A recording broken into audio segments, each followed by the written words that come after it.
Before you spend that old, dirty, silver-brown coin, stop and look closer. The most valuable finds don't always shine. Sometimes they're the dark, worn pieces hiding in bank rolls, car seats, and forgotten jars. On Legacy Coins USA, we'll break down $1 coins and Jefferson nickels like a collector. How to read the mint mark, spot real mint errors, and tell just damage from a coin that's actually worth saving. Subscribe now and check your change with me. Let's get started. A dirty Jefferson nickel with Monticello on the back looks like nothing until you realize the hobby is full of nothing coins that became everything because of one tiny detail. If your coin really reads 1969D with the words E pluribus unum, Monticello, 5 cents, and United States of America, you're holding a Denver-minted Jefferson nickel from a year collectors recognize, not because every example is rare, but because nickels are a perfect hunting ground for condition surprises and mint-made errors that hide in plain sight. The best part of this story is the contradiction. People chase shiny coins, but some of the most interesting finds are the ugly ones, because ugly coins force you to inspect, and inspection is where discoveries happen. First, a serious reality that actually makes your script stronger and more believable. Bicentennial in U.S. coins usually refers to the 1776 to 1976 designs, especially quarters with the drummer boy reverse. A 1969 nickel is not a bicentennial issue in the official sense, but you can still use bicentennial coins as a parallel treasure hunt in your video, because the same collector rule applies to both. Most are common, and the valuable ones are the exceptions: high-grade pieces, special collector strikes, and real mint errors. When you say that out loud, you instantly sound like someone who knows the difference between hype and the real market, and viewers trust you more. Now let's talk about what a 1969D Jefferson nickel actually is. It's a standard 5-cent coin from the Jefferson series, struck at the Denver Mint, with Jefferson's portrait on the front and Monticello on the reverse. The inscriptions matter because they help you confirm it's a genuine circulating type and not a novelty token. Liberty and in God. We trust on the obverse, and Monticello, 5 cents, United States of America, and E pluribus unum on the reverse. A lot of viral confusion happens when people misread dates or assume any older coin must be silver. This one is a nickel alloy coin, built to work, built to circulate, and that heavy circulation life is exactly why clean survivors and true errors get attention. Here's where dirty bad condition becomes a smart storyline instead of a disappointment. Dirt, grime, and dark toning can hide details, but they can also stop people from cleaning the coin, and not cleaning is often a win. Cleaning can permanently damage surfaces, especially if someone uses polish, baking soda, or rough cloth, because it creates hairline scratches and an unnatural shine that collectors read as altered. The right move is to treat the coin like evidence. Hold it by the edges, use good light, and let shadows reveal the lettering and date. On camera, this is a great suspense moment, because you show viewers how a coin can look worthless in one angle and suddenly reveal sharp details in another. Condition still matters, even for a common date. A circulated nickel will show wear on Jefferson's cheekbone and jawline, and on the reverse the steps and fine lines of Monticello tend to soften quickly. If your coin is dirty, but still has strong detail under the grime, that's a meaningful clue that it may not be as heavily worn as it looks. Collectors pay more for sharper detail, cleaner fields, and fewer hits, especially for coins that grade high. Most people don't realize this, but with many modern coins, the jump in value happens at the top of the condition scale, where truly clean, mark-free examples become hard to find. Now we step into the lane that makes viewers grab their own jar of nickels: mint errors. A 1969D nickel can become genuinely collectible if it shows a clear, mint-made mistake. Off-center strikes are dramatic and easy to recognize when part of the design is shifted and blank space appears. Broad strikes can make the coin look slightly spread with a weak or unusual rim. Die cracks and cuds can create raised lines or blobs that look like the coin grew a ridge. Raised is the key word, because scratches are cut into the coin while die breaks are part of the strike. Strike-through errors can cause missing or distorted detail if grease or debris interfered during minting. These are the kinds of errors that can turn a 5-cent coin into a conversation piece collectors will pay for. But you also need the professional "don't get fooled" section, because it keeps your audience excited while protecting them from misinformation. Many weird-looking nickels are just damaged after leaving the mint, scraped by tools, stained by chemicals, or worn down by harsh environments. A common trap is thinking any doubling is rare. Often it's machine doubling, which looks like a flat, shelf-like shadow rather than strong, separated doubling that a true doubled die coin shows. Another trap is cleaning, which can make the coin look better to a beginner, but less valuable to a collector. When you explain these traps, your video feels deep and serious, and viewers start trusting your guidance instead of chasing fantasies. Now bring bicentennial coins into the script, the right way, like a second treasure hunt running beside the nickel story. Tell viewers that if they're checking nickels, they should also check for 1776 to 1976 quarters, half dollars, and dollars, because most are common, but some versions are special. Proofs, silver collector editions, high-grade pieces, and real errors. The engagement trick is that this widens the mission. Even if a viewer's 1969 nickel is normal, they might still find a proof-like bicentennial coin or an error quarter in the same jar. That keeps viewers watching and makes them feel like the hunt is worth doing right now. When it comes to millions and billionaire overnight claims, the strongest approach is to keep the thrill but anchor it in reality. Yes, some coins sell for enormous sums, but those are typically extreme rarities with authentication, top-tier condition, and major auction competition. A typical 1969 D nickel in dirty circulated condition is usually worth only a small amount over face value, if anything.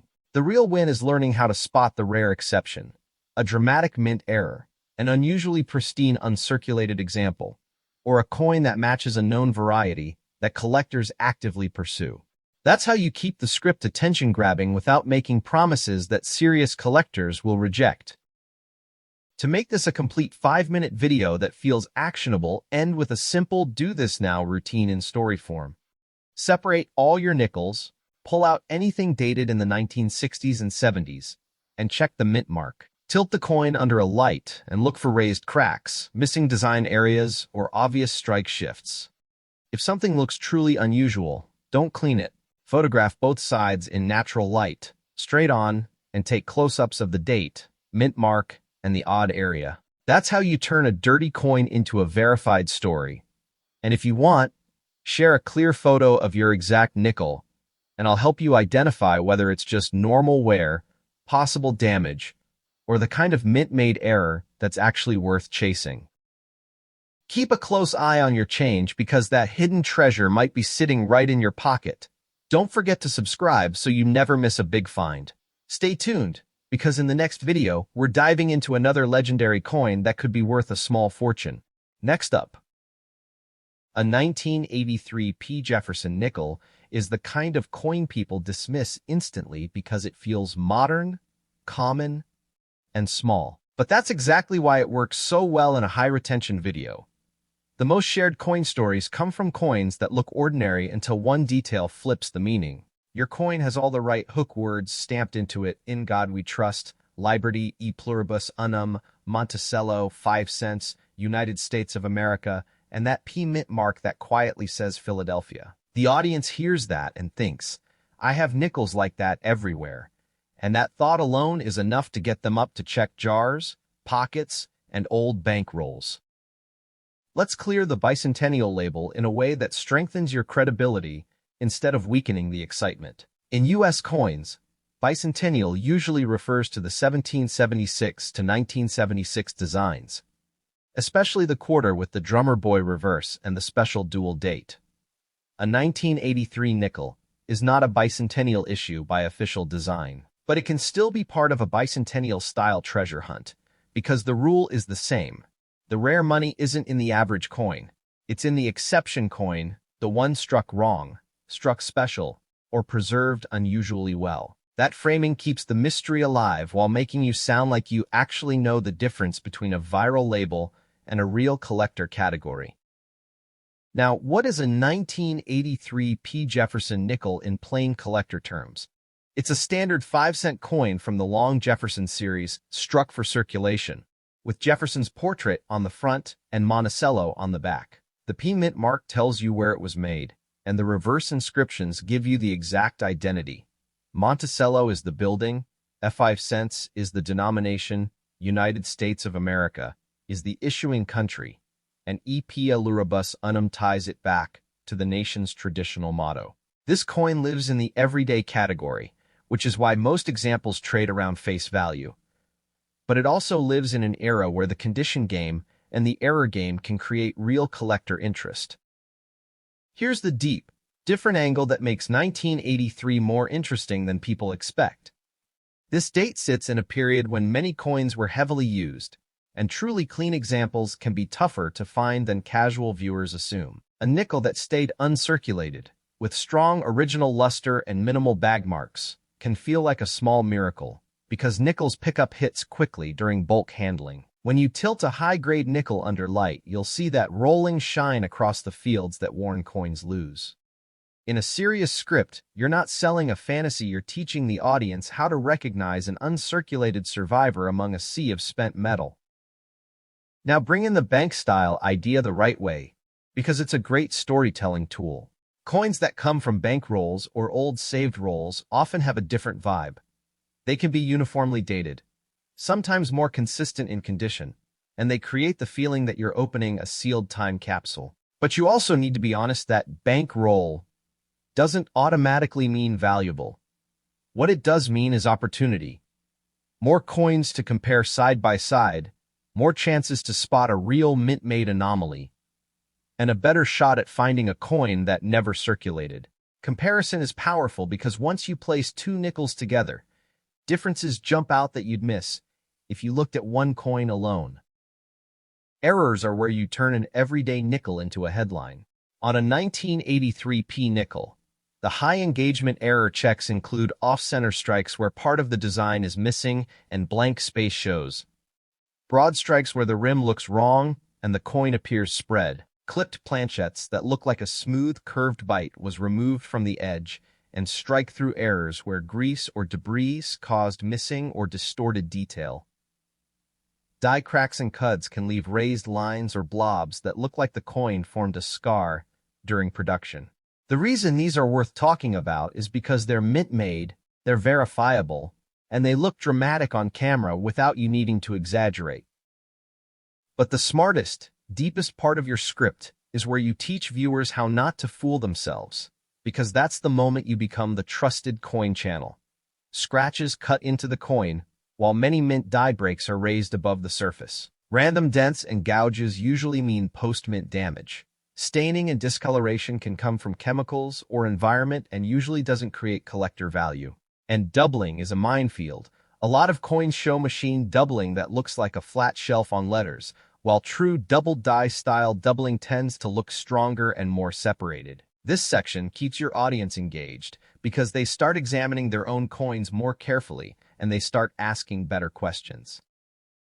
Here's the line that boosts trust and retention at the same time. Do not clean it.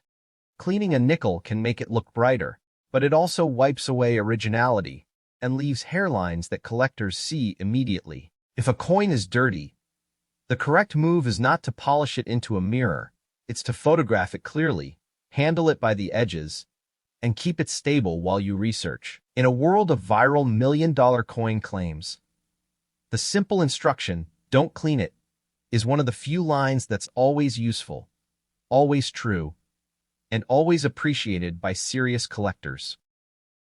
Now about those millions claims, handle it like a professional while keeping the excitement. Yes, some US coins have sold for extreme amounts, but those are usually legendary rarities with authentication, top condition, and major auction competition. A typical 1983 P nickel is not a millionaire maker. The realistic worth money story is this. You're hunting for a high-grade uncirculated example, a proof-like collector strike if you come across one, or a genuine mint error that is obvious and verifiable. That's still exciting because it turns pocket change into a skill-based treasure hunt rather than a lottery ticket, and skill-based hunts keep viewers coming back. Next up, it carries the same powerful words people associate with serious money: in God we trust, liberty, e pluribus unum, Monticello, 5 cents, United States of America, but it's small enough that most people never inspect it. That's your hook. A coin everyone ignores can still become a collector target when the right details line up. And the viewer doesn't need a museum to participate. They just need a pocket, a jar, or an old bankroll, and the willingness to look closer than everyone else. Let's set the record straight in a way that increases trust while keeping the mystery. Bicentennial in U.S. coin collecting usually points to the special 1776 to 1976 issues, especially quarters with the drummer boy reverse, along with related half-dollars and dollars. A 1988 nickel is not officially a bicentennial design, but it can absolutely be part of the same treasure hunt mindset because the rare value stories follow the same rules. Most coins are normal, and the coins worth talking about are the exceptions, high-grade survivors, proof-like collector strikes, and real mint errors that can be proven. When you say that, you're not killing the excitement, you're sharpening it, because now the audience understands what they're hunting. Now we identify the coin with collector-level clarity. A 1988 P nickel means it was struck at the Philadelphia Mint, and it's part of the long Jefferson nickel series with Jefferson on the obverse and Monticello on the reverse. The inscriptions aren't just background text, they're identity markers that help confirm the coin is a true U.S. 5-cent piece. In God We Trust and Liberty on the front, and Monticello, 5 cents, United States of America, and E pluribus unum on the back. This is important because the modern market is full of novelty pieces and altered coins, and serious value starts with knowing you're looking at the real standard type before you chase rare claims. The deeper angle that makes 1988 more interesting than it sounds. The late 1980s were high-output years where coins were made for speed, not for beauty. That means two things at once. First, most examples are common. Second, truly exceptional examples can stand out because bag marks, weak strikes, and rough handling were common from day one. A bank-style nickel that stayed in a roll for decades can look dramatically better than one that bounced around in circulation, and collectors love that contrast. When you show two side by side on camera, your audience instantly understands why condition isn't just a word, it's the difference between ordinary and collectible. Bank style is a powerful phrase for your script because it suggests a time capsule, but you want to use it intelligently. A bankroll doesn't automatically create value, yet it does create opportunity. It gives you quantity, and quantity gives you comparison. When you can compare multiple 1988 P nickels from the same source, you can spot patterns. One coin has a strange rim, another has missing detail, another has unusually strong strike, another has suspicious doubling-like features. That's exactly how real collectors hunt errors and varieties, not by staring at one coin and hoping, but by stacking evidence and noticing what refuses to match the normal look. Now we get to the high-retention section, errors that can make a common nickel worth more than 5 cents. Off-center strikes are the most cinematic because the whole design shifts and blank space appears, and if the date and mint mark remain visible, collectors take it more seriously. Broad strikes can make the coin look spread out with an abnormal rim. Clipped planchets can leave a smooth, curved, missing section on the edge that looks like a bite. Strike-through errors can cause missing or distorted details when grease or debris interfered during striking. Die cracks and cuds can leave raised lines or blobs that are part of the strike itself. These aren't internet myths, they're real categories collectors recognize, and they make perfect on-camera proof moments. But the deepest, most professional part of your script is the warning that protects viewers from false jackpots. Post-mint damage is everywhere. Coins get scratched, squeezed, stained, or altered, and those issues often reduce value rather than increase it. The easiest rule to teach is raised versus cut. A scratch is cut into the surface. Many die cracks are raised above it. Another major trap is doubling. A lot of coins show machine doubling that looks like a flat, shelf-like shadow, And it's not the same as a true double die variety where the doubling looks stronger and more separated. When you include this, you sound serious, your channel feels safe, and your audience stays with you because they're learning how to avoid being fooled. Now bring in the one sentence that always hits hard and always boosts engagement. Do not clean it. Cleaning a nickel can strip originality and leave hairlines that collectors immediately discount. Even if a coin looks dirty, the dirt is not your enemy, the loss of original surfaces is. If you want to show the coin clearly, use lighting and camera angles, not polishing. Handle it by the edges, store it safely, and photograph both sides in natural light. That advice feels small, but it's the difference between a coin that can be evaluated and a coin that becomes permanently questionable. Finally, let's handle the millions narrative the right way so your video stays exciting without promising fantasy. Yes, certain coins have sold for extreme money, but those results usually come from legendary rarity, top-tier condition, and professional authentication in major auctions. A normal 1988 Jefferson nickel is typically face value. The real treasure hunt is for a high-grade uncirculated example from a roll, a proof-like or collector strike if you happen to encounter one, or a clear, verifiable mint error that stands out under magnification and light. That's still thrilling because it turns pocket change into a skill-based hunt instead of a lottery ticket, and skill-based hunts are what build loyal audiences.